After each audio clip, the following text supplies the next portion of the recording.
ये कहानी है 50 साल की एक चालाक औरत की। मैं हमेशा कोशिश करती हूँ कि मैं आपके लिए एक अच्छी से अच्छी मूवी ढूंढ कर ला पाऊँ। अगर मैं इस बात में मैं थोड़ी सी भी सफल हूँ तो चैनल को सब्सक्राइब और लाइक शेयर ज़रूर करना। तो कहानी शुरू होती है डेनमार्क सिटी के लिस्टरीन एरिया के जंगलों से, जहाँ एक फैमिली पीटर, एनी और उनकी दो ट्विन बेटियाँ रहती थी। पीटर प्रोफेशनली एक टॉप क्लास सर्जन था और वही एनी एक लॉयर थी जो स्पेशली माइनर्स के लिए फाइट करती थी, और अपने इस काम के लिए वो सिटी में काफ़ी फेमस थी। ऊपर से इतनी परफेक्ट दिखने वाली इस फैमिली में एनी खुद को बहुत अकेला समझती थी।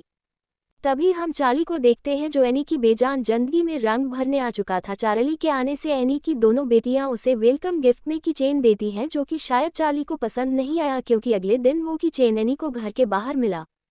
पर एनी यहाँ सोचती है कि शायद ये गलती से गिर गया होगा, तो वो उसे वापस करने चार्ली के रूम में जाती है जहाँ उसे एक 18+ बुक मिलती है। तो एनी चार्ली से पूछती है, क्या मैं जान सकती हूँ तुम इससे क्या पढ़ रहे हो?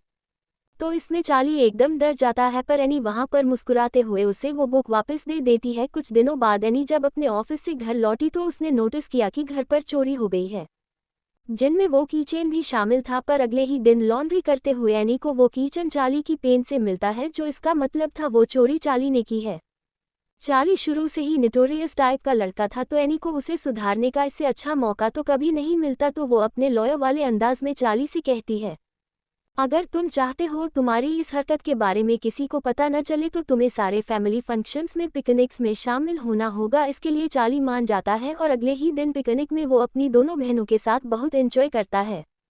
एनी ये सब देखकर बहुत खुश थी क्योंकि अब उनके बीच की दूरियां खत्म हो जाएंगी। उसी शाम चार्ली अपनी गर्लफ्रेंड को एना से मिलवाता है और फिर दोनों पर मस्ती करने चले जाते हैं। लेकिन एना नीचे अपनी बेचैनी में अपनी जवानी को याद करती है। अगली दिन ये चारों एक लेक में जाते हैं जहां पर ये तीनों तो नहा रहे थे, पर वही अन्ना एक साइड बैठकर बुक पढ़ रही थी, जिसे बुलाने के लिए चार्ली आता है। आज तक लेक में ना जाने वाली औरत चार्ली के बोलते ही लेक में चली जाती है, जिससे वो चार्ली की बिंदास जिंदगी को जीना चाहती हो। वो चार्ली के साथ एक यंग लड़की की तरह एंजॉय करती है, जिससे इन दोनों के बीच की दूरियां कम होने लगी थी। अब ये ज़्यादातर समय साथ में गुजारने लगे थे। एक दिन ऐसे ही चार्ली एनी को एक क्लब में लेकर जाता है जहां दोनों कुछ देर बात करते हैं कि तभी चार्ली को उसकी गर्लफ्रेंड का मैसेज आता है, जिस पर चार्ली वहां से जाने लगता है।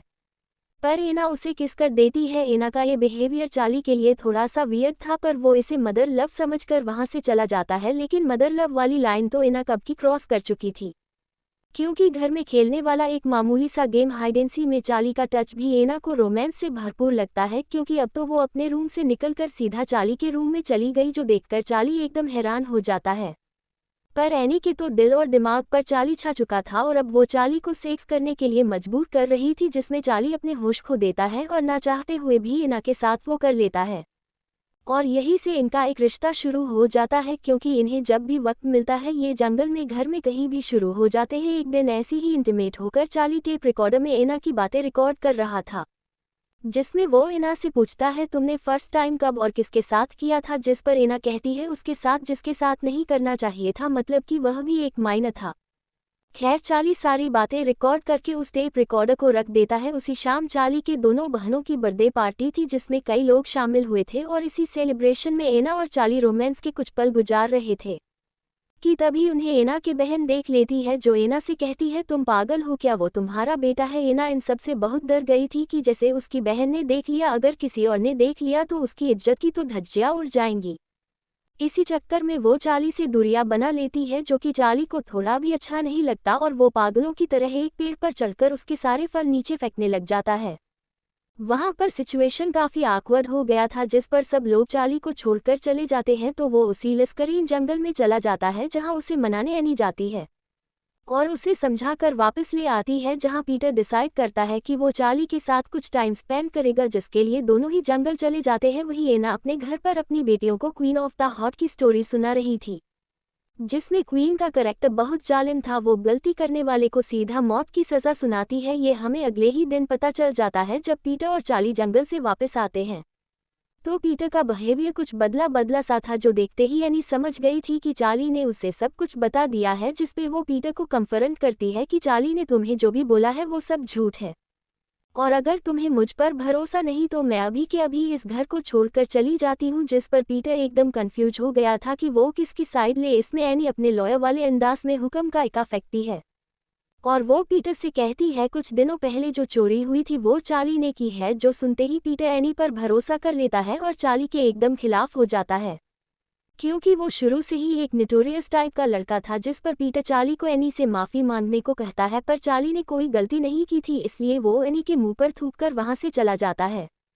अब इतना सब होने के बाद पीटर डिसाइड करता है कि वो चार्ली को बोर्डिंग में डाल देगा और अगली ही सुबह से छोड़ने के लिए चला जाता है। और वहीं एनी ने भी सारे सबूतों को मिटा दिया था।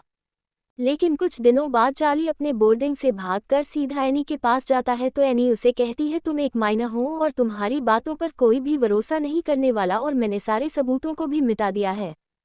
जिस पर निराश चार्ली शाम को अपने डैड पीटर के पास जाता है, पर एनी उसे वहां से भी भगा देती है। चार्ली चारों ओर से एकदम अकेला पड़ गया था, तो वो फिर से उसी जंगल में चला जाता है जहां ठंड और भूख के चलते चार्ली की मौत हो गई थी। पर अब पीटर को समझ आ गया था कि एना ने उसे अपने मतलब के लिए इस्तेमाल किया है। वो चाह के भी एना को छोड़ नहीं पाया, क्योंकि एक बार फिर से उसकी फैमिली उससे दूर हो जाती। आज वो लोग ऑस्ट्रेलिया चार्ली की मॉम के पास जा रहे थे, जहां दोनों बहनें और पीटर चार्ली को खोने के गम में खोए हुए थे। वहीं एना के चेहरे पर कोई दुख नहीं था। और मूवी यहीं पर एंड हो जाता है। आपको ये कहानी कैसी लगी कमेंट करके जरूर बताना। Thank you for watching.